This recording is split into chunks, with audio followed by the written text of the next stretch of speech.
certain people throughout the room. Maybe somebody in the front, somebody in the middle, somebody towards the back. If I'm nervous to look at everybody, then I find a few friendly, smiling faces, and I tend to look at those people as I speak. But of course, you don't want to be robotic about it, first that person, that person. Okay.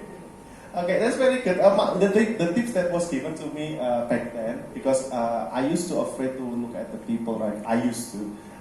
The tips that was given me back then is look at their forehead.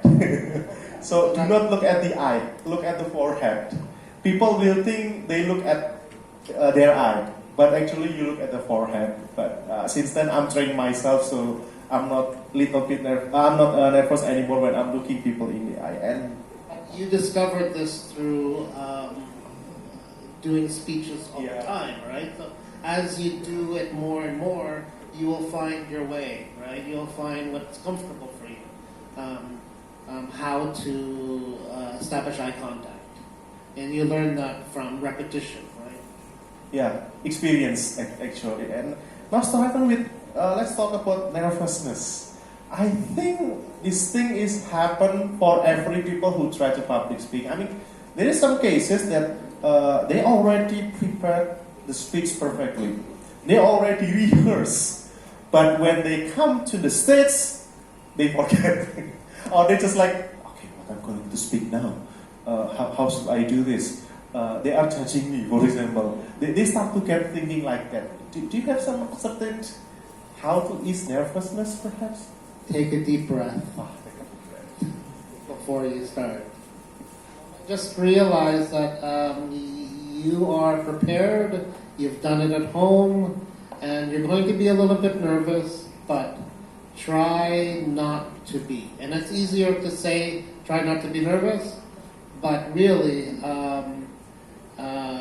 it's something you have to kind of focus on and get used to, because you will probably have to do this a lot in college and in your future jobs and things like that.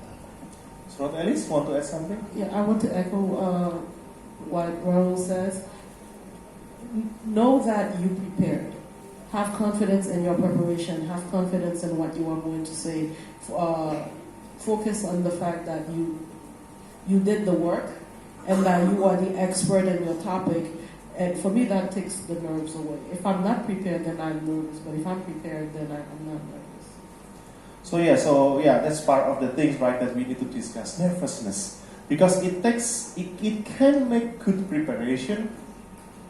Look, they are not prepared at all because they are nervous. But I think yes. Yeah, I also say focus on like chunks of your preparation. Don't think of your presentation as the whole big thing, but the small parts of it.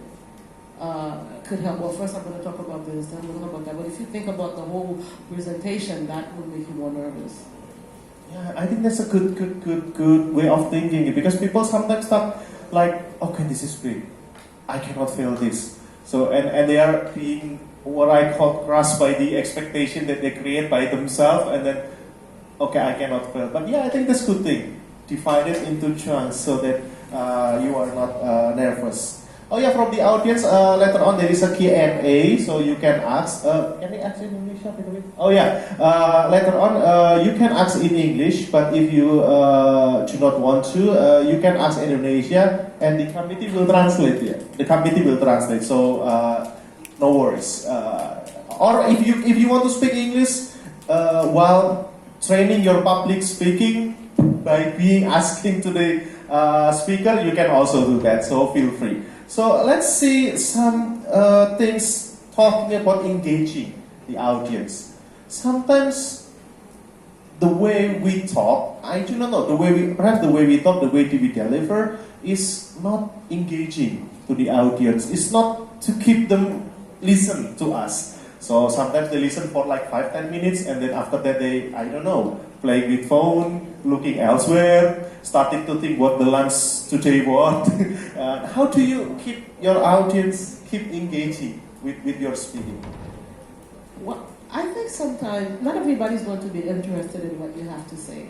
So if you are speaking and somebody is on their phone, it may not be you, it may be they're just not interested in the topic. So I would say don't lose heart, don't take it personally if somebody is not interested, because some people are just not going to be interested. That being said, it is important to be engaging, but I just want to say, if somebody's not listening to you, don't think it's because I'm there and I'm terrible. You know.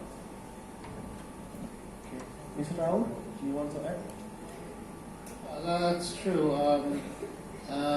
You can maybe so when you're establishing eye contact with people, just be aware of where your audience is, and you can engage the audience by deciding to maybe ask a question or something. Ask a question to the audience just to change the vibe of the situation, right?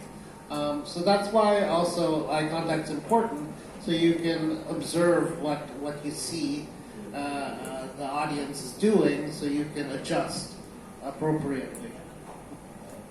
Yeah. I'm sorry. So when Raul was saying that the eye contact, how important that is, nod. Nod. Like you nod. That also, if somebody nods back, then they are responding to you. Yeah, because you're interacting with the audience somehow. It's not just me talking and you're listening to me, right? There's a back and forth communication, even if it's just a nod, right? Yeah, it's very good. I actually do that when I'm speaking and my audience is like, I feel that I'm supported. I don't know if it's only me, but I feel that I'm supported. I feel that they are listening to me and that they are supporting what I said. So that I guess that's what I feel, I guess. Yeah, I'm the same way. Yeah. Oh, okay. That's why when I'm listening to people, I'm also trying to be supportive by being engaged as a person in the audience, because I know how it feels. Okay, we have some from the committee. Ms. Pini, would you like to join us in front by answering questions so that we have more speaker engaging in this? Okay, so we have Ms. Pini here for your information, students and my friends, that she's Indonesian teaching in Kunia. So that's why I'm... No. Oh. So I teach in New York City Public School. Okay. It's like didiknews. Oh, okay. Yeah. But you're But Indonesian. I'm part of the The team. Yeah. So because my next question will be related. So as you can see, Ms. Pini particularly, that Indonesian are non-native English speaker, right? And my question is that what are some tips to ensure clarity and avoid misunderstanding when Indonesian people try to speak English? What do you think about that? I think learn the pronunciation and don't worry about your accent, because I feel like pronunciation and accent are different things. It's okay to have an accent, because the first day I was here, there was someone from the university, a student, and he said, "Oh, I'm sorry for my accent." And I said, "Don't ever say that again." Because when I was, I've been living in the US for the past 10 years, and no one has complained about my accent. So just be confident.